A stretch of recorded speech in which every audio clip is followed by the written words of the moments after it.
Todo sucedió a mis espaldas. Lo dijo Ernesto Samper Pizano, presidente de Colombia, cuando le descubrieron un jueguito que tenía escondido. ¿Y qué era? Que le había entrado dineros del narcotráfico a su campaña.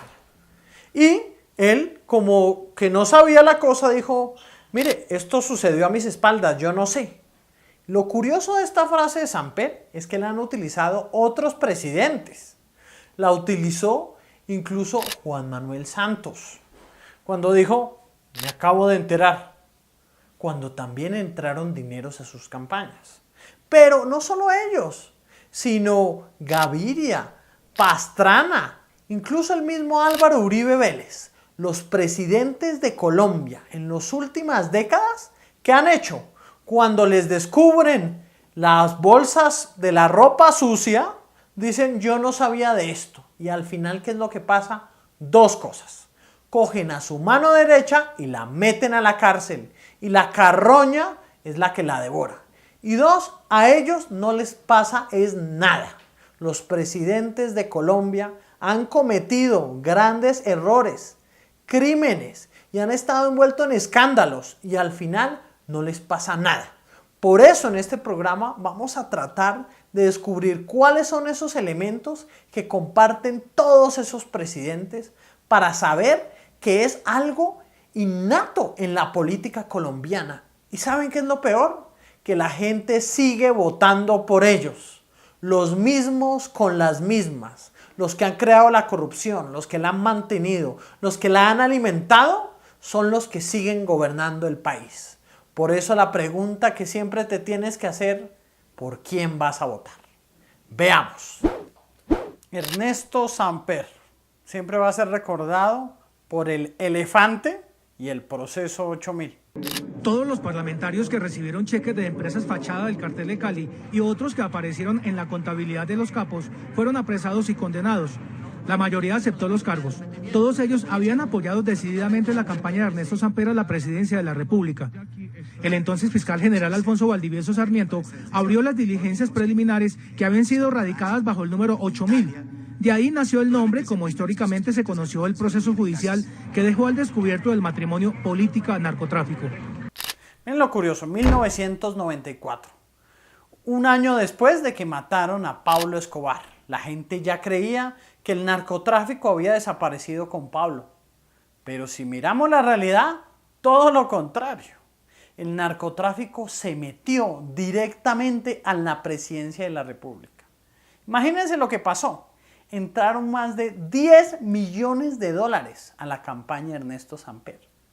Cuando él ganó y luego revelaron que este dinero había entrado, él empezó a negarlo todo y alguna vez le decía a la monita retrechera: los colombianos pueden tener la seguridad de que de comprobarse cualquier filtración de dinero, en cualquier caso su ingreso se habría producido a mis espaldas. Monita, si alguna vez han entrado los dineros, yo no tengo nada que ver, eso es a mis espaldas, por eso es que se hace famosa la frase.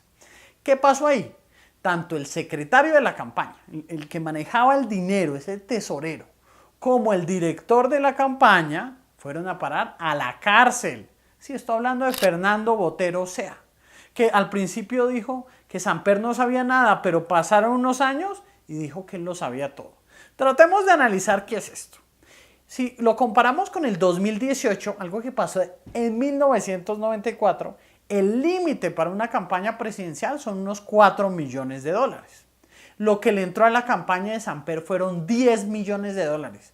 Y si usted es un candidato, todos los días está preguntándose cómo van invirtiendo el dinero que tienen. Porque el dinero es limitado, es finito. Pero imagínense en tener 3 veces el presupuesto máximo y eso debajo de la mesa. ¿Acaso Samper no veía los comerciales de televisión que pagaban? ¿O las propagandas de radio? ¿O los afiches por todo el país? ¿O las reuniones que hacían? ¿Acaso él simplemente decía que él iba a la plaza a hablar, pero no miraba la minucia? Si Samper se dejó engañar, pues imagínenselo cuando fue presidente. Algo curioso que pasó, el que era vicepresidente, Humberto de la Calle, renunció.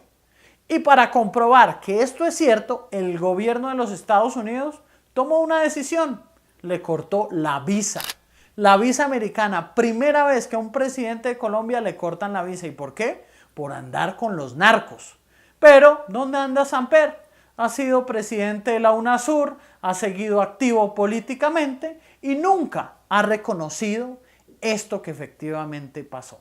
Así que Samper fue el que primero le dio inicio a esto de que él no sabe y que todo sucedió a sus espaldas. 1998. Andrés Pastrana Arango, conocido por el Caguán. Aunque él nunca dijo que sucedió a sus espaldas, imagínense lo que hizo. La capacidad de reconciliación de los colombianos. He tomado esta noche la decisión de ordenar el despeje por parte de la fuerza pública en los municipios de La Uribe, Mesetas, Macarena, Vistahermosa del departamento del Meta y de San Vicente del Caguán en el departamento del Caquetá. Esta medida estará vigente durante 90 días y tiene como finalidad facilitar los diálogos entre el gobierno y las Fuerzas Armadas Revolucionarias de Colombia, FARC, que puedan conducir a un proceso de paz consolidado y firme. A finales del 98, recién elegido presidente decide darle una zona pequeñita de extensión para las FARC. 42.000 kilómetros cuadrados. Se los entregó mientras negociaba. ¿Saben qué le pasó a él? Primero, cuando se tuvo que reunir con Manuel Marulanda Vélez Arias Tirofijo, lo dejó plantado, conocido como la silla vacía. 2, no llegaron a nada. Y 3, utilizaron esa zona, las FARC, para extorsionar, hacer actos de terrorismo y secuestrar. Si no, preguntémosle a Ingrid Betancourt, que fue entrando a la zona de extensión del Caguán, donde la secuestraron. Entonces, Andrés Pastrana será recordado por literal entregarle parte del territorio nacional a las fuerzas guerrilleras. Eso lo pagó muy caro, pero ¿saben qué es lo curioso? Que no le ha pasado nada. Sigue activo políticamente e incluso apoya a los que iban en contra de esos procesos y luego apoyó a los que iban a favor y luego otra vez a los que iban en contra.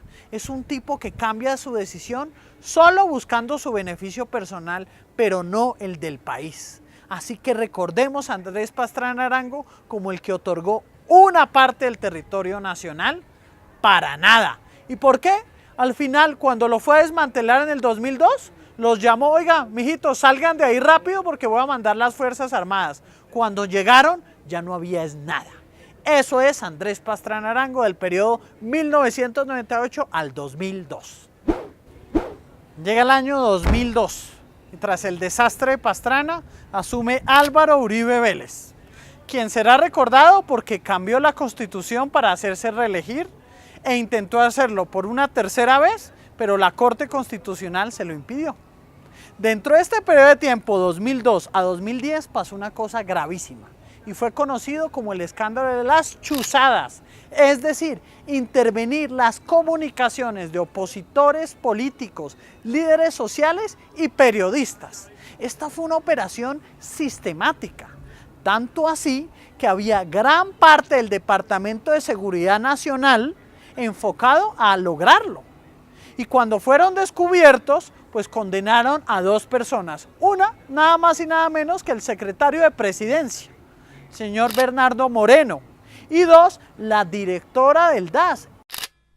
Imagínense, la operación era tan tremenda que llegaba a todos los sectores y miren, ¿sabe qué es lo peor? Por eso se llaman chuzadas, porque no habían cortes judiciales. Es decir, un juez siempre tiene que decir y ordenar que se pueda intervenir a alguien. Y hay distintos tipos de intervenciones, telefónica, vía mails o incluso seguir a alguien. Pues todas las chuzadas fueron ilegales. Y por eso esa gente fue a la cárcel. Pero lo más curioso de todas las chuzadas es que el presidente Uribe no le pasó nada. Otra vez Bernardo Moreno y otras personas del DAS allí terminaron. Y fue tan terrible, y esto no lo puede ni siquiera negar María Fernanda Cabal, fue tan terrible que tuvieron que cerrar el DAS para reformarlo, porque realmente había carcomido la institucionalidad en Colombia. ¿Se está haciendo seguimiento de inteligencia militar a la oposición? Mire, pregúntale al doctor Andrés Peñate. ¿Usted cree que aquí le hacen es inteligencia al gobierno? La oposición exhibe unos documentos a los oficiales a los cuales el gobierno no tiene alcance. Nadie puede decir que este gobierno ha utilizado a los militares, a la policía o al DAS para cercenar derechos de oposición. Lo que pasa es que esas personas proceden muy evidentemente.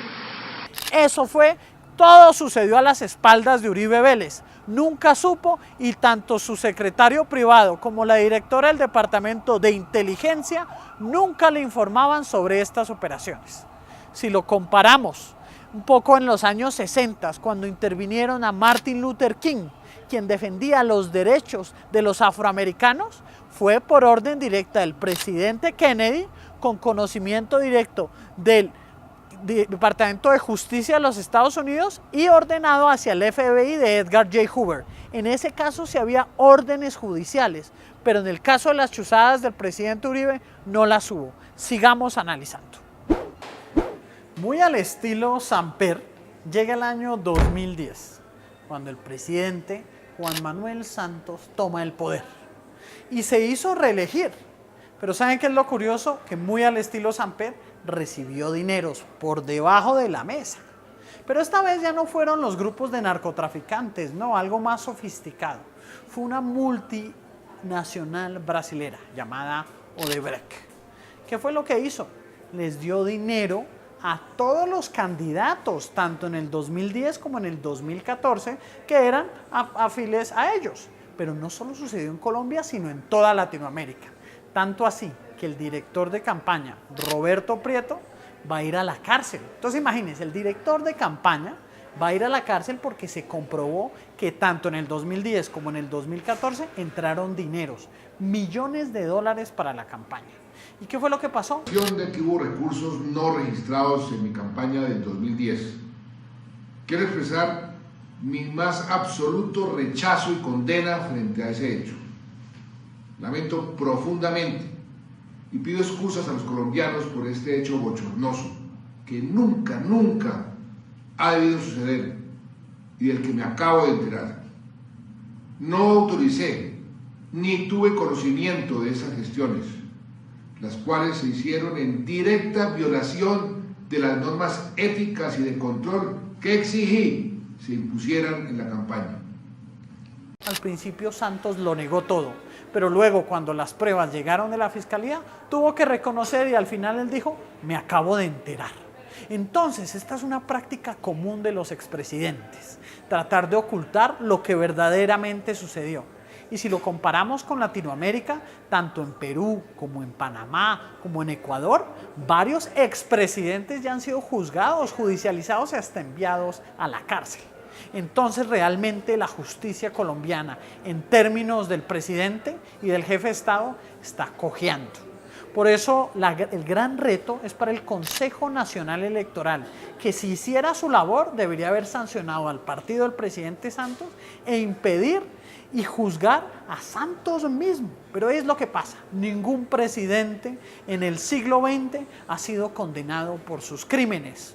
¿Por qué? Porque existe la Comisión de Acusaciones de la Cámara de Representantes que al final archiva el proceso. La Procuraduría archiva el proceso y la Contraloría archiva el proceso.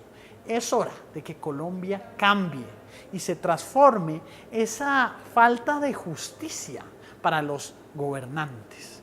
Por eso, sigamos analizando en los programas. Recuerden, soy Francisco Córdoba Otálora y esto es Análisis con Pacho, en el canal de Pachoman, que pueden sintonizar todos los lunes para tratar de reducir un poco la ignorancia en el mundo. Espero que dejen sus comentarios, sus preguntas y se suscriban al canal. Compartan. Nos vemos en 8 días.